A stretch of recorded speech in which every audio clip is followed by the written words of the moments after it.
ይሄ ድል ማስተናገድ ሂሳብ አይወስድም እንዴ? ይቅርታ ሂሳባችሁ። አንተ ደውላት ለዛች ጅል ፍቅረኛ ይሄን እንኳን ተሸፈን። በቃ አንተ ደግሞ አሁን ከደወልኩላት መቼም አትፈታኝ። እና ዛሬ ምንድን ነው? በቃ ደውላታለሁ።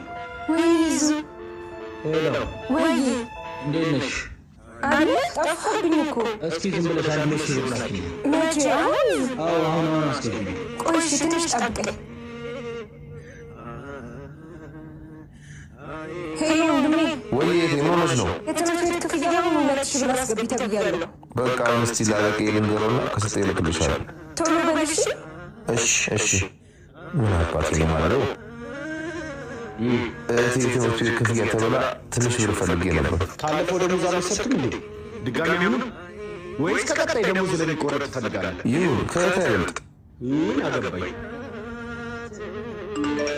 ደወለች። ገብቶልሃል?